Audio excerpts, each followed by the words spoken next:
Hi guys,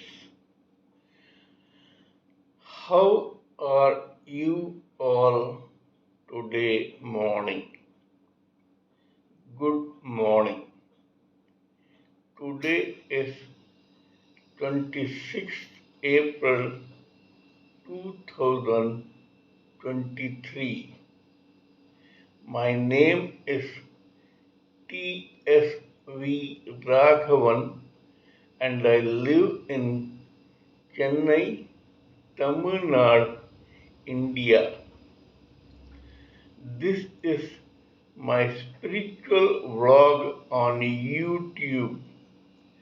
Haribol TRSV Nectar NECTAR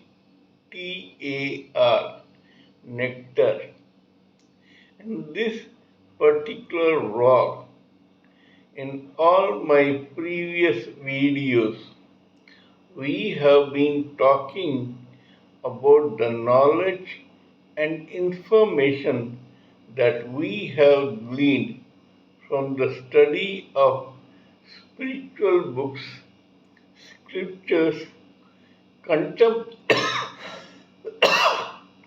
contemplation on the material universe, and meditation on the spiritual universe. This particular video is no exception to that rule.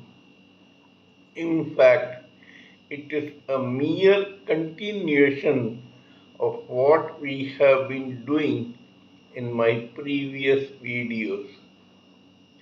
Today, in this video, we will try to talk about one of the most important aspects of spiritualism as well as materialism, namely astral projection. Astral projection is actually the art and the science of trying to detach oneself physically from one's own body and roam around in the ether, in the universe, for whatever time we need. Usually, according to Mr. Sanjeev Malik, the international spiritual guru, this particular complicated science has to be practiced under the supervision of one's own spiritual guru or some spiritual brother in the day and not in the night. Astral projection may be very entertaining and blissful, but it is also a responsibility. Why it is so, we shall talk in this particular vlog. Usually, this particular soul gets attached to the material body when it is joined by a silver thread, a subtle, not visible or non-visible silver thread to the causal body of intelligence, which is totally material. We know that the soul is a part of the superior spiritual energy of the Lord, and the material world is the inferior energy of the Lord. When the soul, the spiritual soul, gets attached to the material causal body of intelligence through a silver thread, after some time, an extension of this causal body of intelligence takes place or appears as the astral body of mind, emotions, and feelings. After some time, an extension of this mind, body, and feelings astral body appears in the form of the etheric body of senses. These senses are of five types: smell, sight, hearing, taste, and touch. After some time, an extension of this etheric body of senses appears as the gross body with five sense organs to react to the five senses of the etheric body. These five sense organs are known as two eyes for sight, two ears for hearing, two nostrils for smell, one tongue for taste, and the skin and the genitals for touch. Thus, the whole cocoon for the soul is completed in this material body. The soul remains in one such cocoon during every birth as a living human entity or any other living entity. This we should remember before we talk about the astral projection. Now, the causal body is connected to the soul with an invisible, subtle silver thread. The astral body is connected to the causal body. The etheric body is connected to the astral body, and the gross body is connected to the etheric body. Vibrations pass from the causal body, the astral body, and the etheric body to the gross body. Normally, this gross body should or must listen to the vibrations from all the three bodies and react accordingly. However, there is a slight difference in this.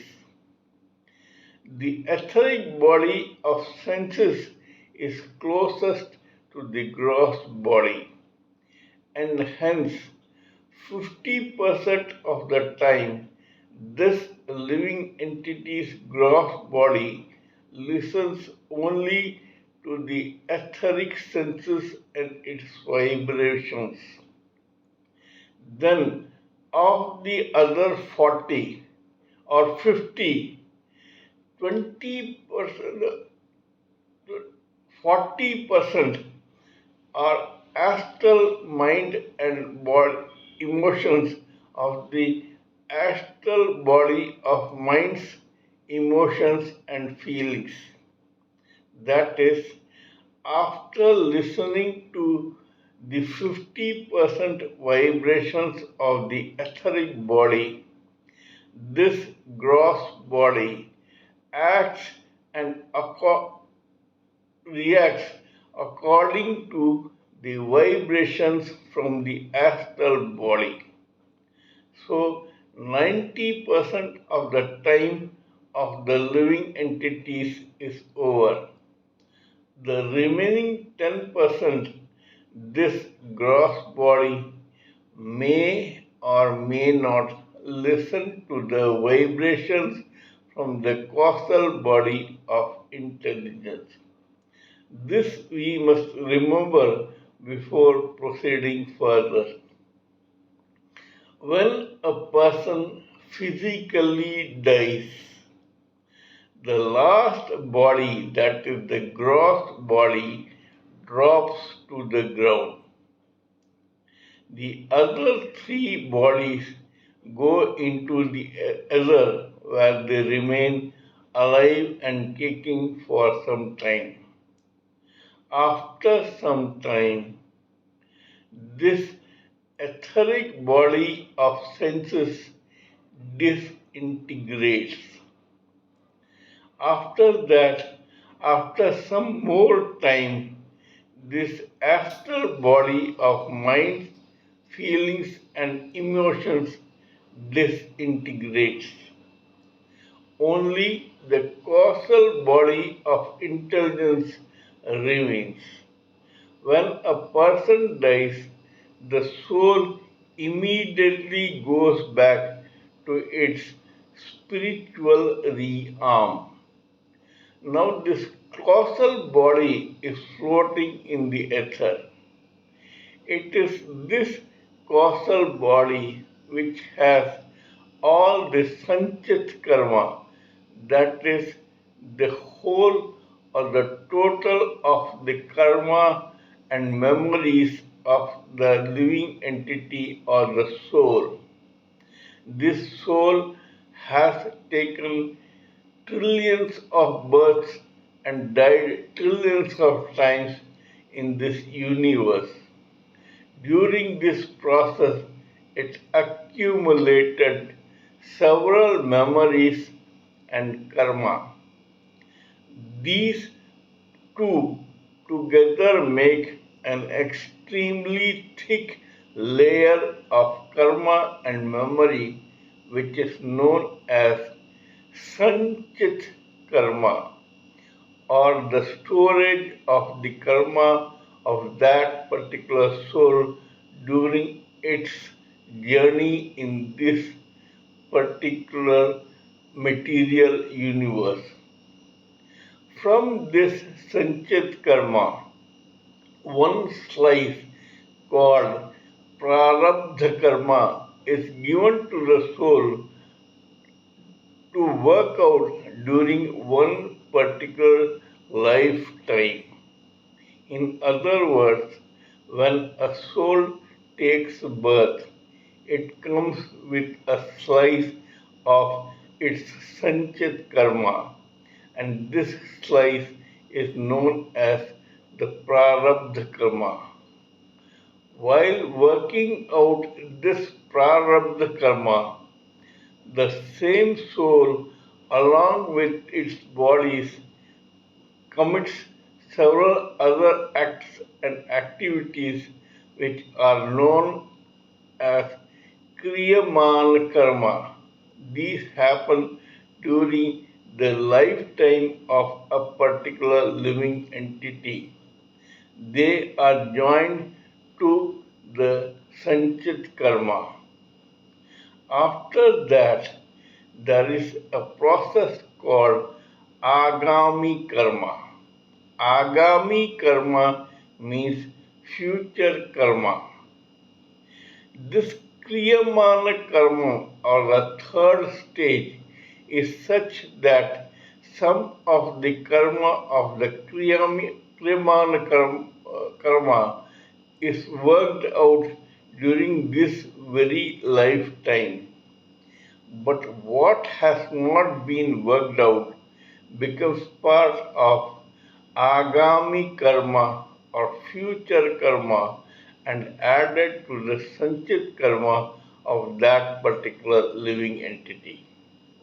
The complete record and storage of these karma and memories is there in the causal body of intelligence, which forms the first layer enveloping the soul. This is the body to which the soul is connected during a lifetime. This connection through a silver cord snaps when the soul dies in a particular lifetime. As said before, when a person or a living entity dies, the gross body drops to the ground and the subtle bodies of etheric senses, astral mind, and causal intelligence float in the other. The soul goes back to the spiritual realm. After some time, the etheric body of senses and the astral body of mind disintegrate. Only the causal body of intelligence remains along with its storage and record of the karma of that particular living entity. When this living entity tries to take another birth, this causal body of intelligence contacts its original soul, and the two join together again in the silver thread. In astral projection, a person goes through everything except that he or she does not snap that particular silver thread. For all practical purposes, the living entity begins to look in two different ways. One is the living entity which is in the ground, and the other is the living entity floating in the ether. This is a very special art and science which has to be practiced carefully. In this case, the soul remains with these bodies, where it is partly in the body which is in the ground and partly in the body which is floating in the ether. The person is still a living entity, but is free to go and roam around in the ether without going back to the spiritual realm. This is, as said before, a very entertaining, enlightening, and blissful experience provided this complicated exercise is done correctly. If possible, we shall talk in detail about this particular exercise in my next video. Kindly let me know what you think of my talk on this particular matter. Please give me your own expert views, ideas, and thoughts so that I may blend everything together for the sake of this society. Before concluding, I would like to remind you that I am also a published author with Amazon Kindle and paperback. I write on spiritualism, fiction, and assorted subjects. Spiritualism happens to be my favorite subject. Till we meet in my next video, it is good morning from TSV Raghavan.